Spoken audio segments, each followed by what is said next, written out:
Shalom saudara, kembali lagi kita berjumpa di dalam program Sapaan Harian GKJ Manahan Surakarta. Bersama dengan saya, Pendeta Setioko Alexander Tompokan. Semoga saudara dalam keadaan baik dan sehat dimanapun saat ini saudara sedang berada. Saat ini kita rindu untuk merenungkan firman Tuhan, namun sebelumnya mari kita menyatukan hati dan berdoa. Mari kita berdoa.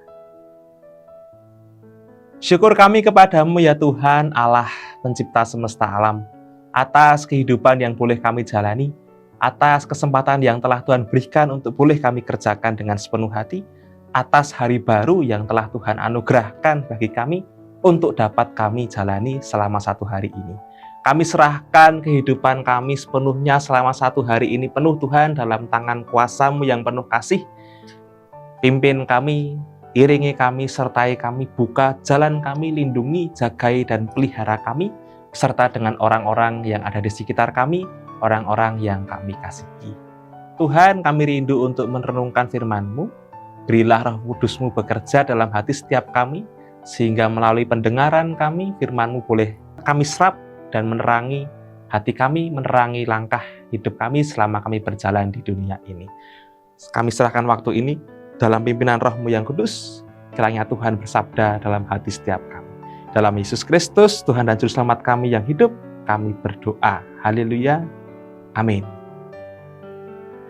Firman Tuhan yang kita renungkan di kesempatan saat ini diambilkan dari surat Yakobus 3 ayat 5 dan 6. Firman yang berkata demikian kepada kita. Demikian juga lidah.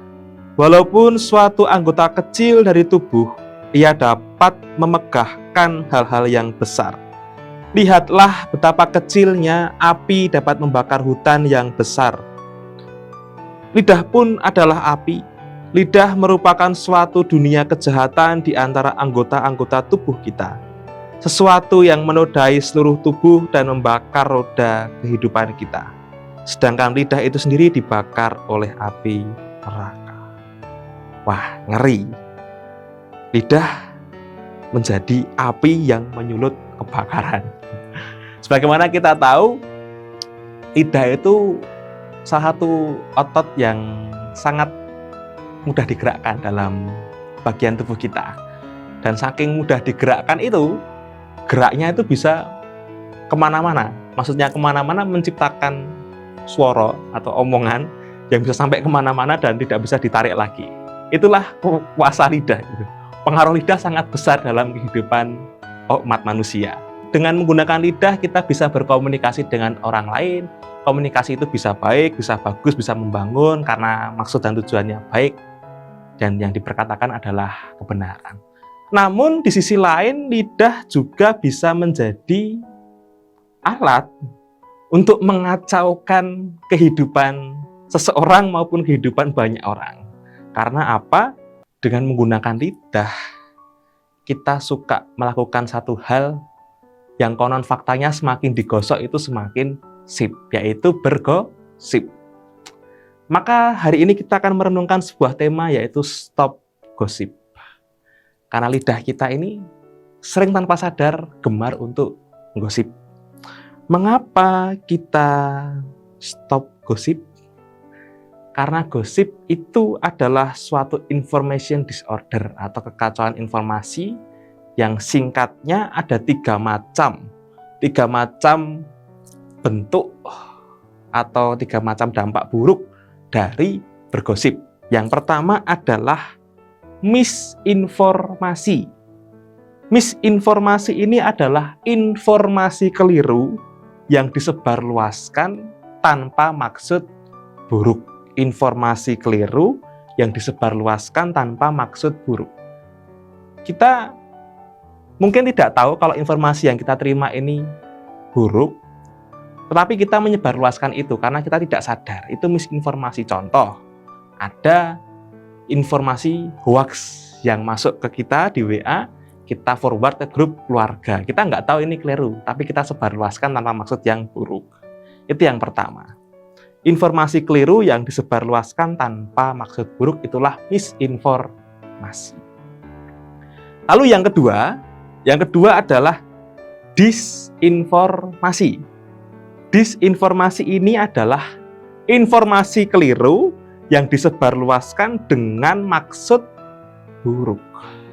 Informasi keliru yang disebarluaskan dengan maksud buruk. Sudah tahu ini keliru, sudah tahu ini nggak benar, sengaja disebarluaskan karena punya maksud yang tidak baik. Dia mungkin menciptakan hoak gitu, nambahi bumbu. itu disinformasi, sengaja menyebarluaskan informasi yang nggak benar, yang keliru pada khalayak supaya maksud buruknya bisa tercapai.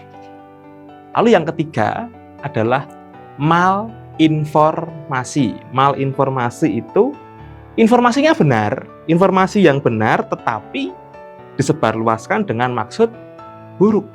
Infonya benar tapi sengaja disebarluaskan dengan maksud yang buruk. Memang benar kok faktanya seperti itu, tetapi sengaja dikeluarkan dengan maksud yang tidak baik. Itulah 3 hal disorder atau kekacauan yang bisa dimunculkan karena kita gosip, misinformasi, disinformasi, dan malinformasi. 3 hal ini sangat mengacaukan kehidupan manusia. Mbok yao, kita stop deh untuk bergosip karena ada 2 alasan.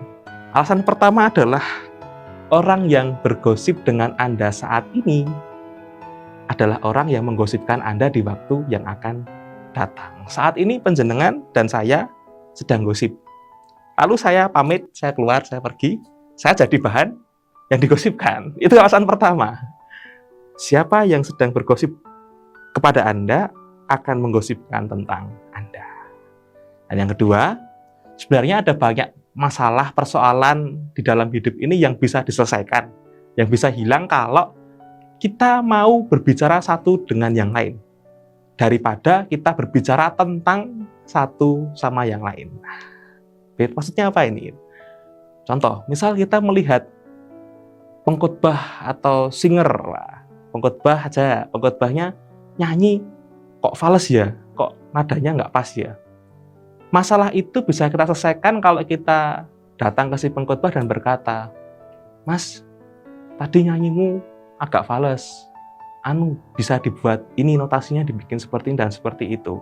Itu malah bisa diperbaiki daripada kita diam-diam saja di depan dia, tetapi di belakang dia kita ngomongin, wah tadi yang khotbah itu suaranya kok fales, kok enggak bagus, gini. Nah itu masalah tidak diselesaikan. Alih-alih kita ngomongin tentang orang lain, mending kita ngomong dengan orang tersebut. Itulah 2 alasan kenapa stop gosip. Jangan merasa senang ketika Anda dengan orang yang Anda segani, itu mau untuk berbagi informasi dengan panjenengan. Wah, aku dipercaya nih sama orang ini. Aku masuk circle-nya orang ini nih. Aku dapat info A1 nih. Jangan senang dulu. Bisa jadi orang yang sama akan menggosipkan tentang Anda di balik ketidaktahuan Anda.